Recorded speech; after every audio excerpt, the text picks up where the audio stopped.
अहिल्यानगर जिल्ह्यातील ताजा घडामोडी बघण्यासाठी आजच रोखोक या वृत्तवाहिनीला सबस्क्राइब करा, लाईक करा आणि शेअर करा। कोपरगाव नगर मनमाड राष्ट्रीय महामार्गावरील शिर्डी बायपास परिसरात वारंवार होणाऱ्या अपघातांच्या पार्श्वभूमीवर गुरुवार दिनांक 12 मार्च 2026 रोजी कोपरगाव शहरात अनोखे आंदोलन करण्यात आले। समाजसेवक विनय भगत यांनी माझं गाव माझा अभिमान या उपक्रमाअंतर्गत महामार्ग सुरक्षेच्या निष्क्रियतेचा निषेध नोंदवत नगर मनमाड राष्ट्रीय महामार्गाचा प्रतिकात्मक दशक्रिय विधी करून अपघातग्रस्तांना भावपूर्ण श्रद्धांजली अर्पण केली। नगर मनमाड हायवेवरील शिर्डी बायपास हा भाग सध्या अक्षरशः मृत्यूचा सापळा बनल्याचे नागरिकांचे म्हणणे। या मार्गावर वारंवार भीषण अपघात होत असून अनेकांना आपले प्राण गमवावे लागले आहेत। या संदर्भात संबंधित विभागांना अनेक वेळा निवेदने देण्यात आली, मात्र अद्याप कोणतीही ठोस उपाययोजना करण्यात आलेली नाही, असा आरोप आंदोलनकर्त्यांनी केला। यावेळी बोलताना समाजसेवक विनय भगत म्हणाले की नगर मनमाड हा राष्ट्रीय महामार्ग असतानाही त्याची अवस्था अत्यंत वाईट झाली आहे। रस्त्याची दुरावस्था, अपुरी वाहतूक व्यवस्था आणि सुरक्षेच्या उपाययोजनांचा अभाव यामुळे नागरिकांचे जीव धोक्यात येत आहेत। यावेळी भगत यांनी प्रशासनाकडे काही महत्त्वाच्या मागण्या केल्यात। त्यामध्ये महामार्गावरील प्रत्येक चौकात स्पीड ब्रेकर बसवणे, रस्त्यावर स्पष्ट झेब्रा क्रॉसिंग व दिशा फलक लावणे, वाहतूक नियंत्रणासाठी आवश्यक सूचना व इशारा फलक उभारणे, तसेच साईबाबा कॉर्नर आणि येवला नाका येथे तातडीने सिग्नल बसवणे या मागण्यांचा समावेश आहे। या प्रतिकात्मक आंदोलनात विनय भगत, विजय जाधव यांच्यासह अनेक नागरिक मोठ्या संख्येने सहभागी झाले होते।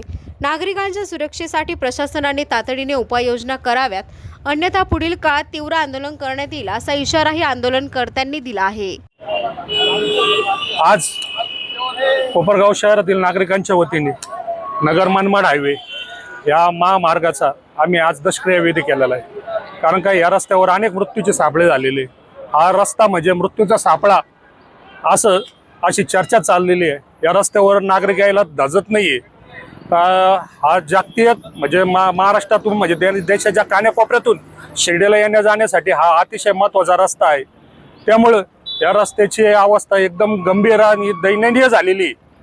तर आमची अशी मागणी आहे, कोपरगाव शहरामध्ये ज्या वेळेला एंट्री करतो त्यावेळेला येवला नाका इथं चौफुलीवर, साईबाबा कॉर्नर इथल्या चौफुलीवर सगळ्यात प्रथम सिग्नल बसवावे। वारंवार कोपरगाव प्रशासनाला मागणी करून PWDला अनेक निवेदनं देऊन सिग्नल बसवायची मागणी केलेली आहे।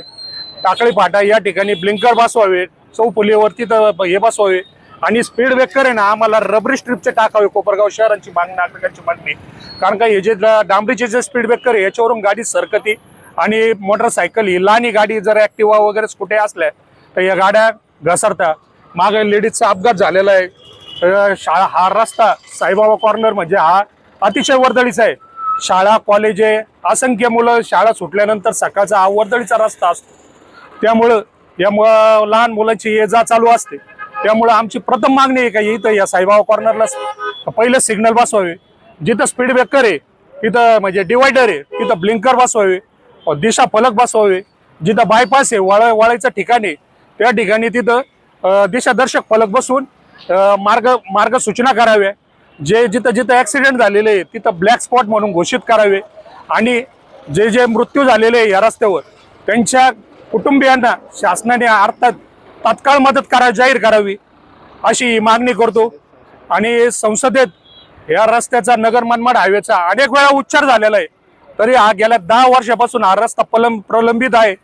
तरी आमची शासनाला मागणी आहे जेवढ्या लवकरात लवकर होईल तेवढ्या लवकरात लवकर या रस्त्याचं काम करून प्रथम या रस्त्यावर साईबाबा कॉर्नर असो, येवला नाका असो, टाकळी फाटा असो, इथं सगळ्यात पहिलं सिग्नल बसवावे चौफुलीवर, प्रत्येक चौफुलीवर आणि लाईटचे ते ब्लिंकर राहतात रात्रीच्या वेळेला ते बसवावे ही मागणी करतो।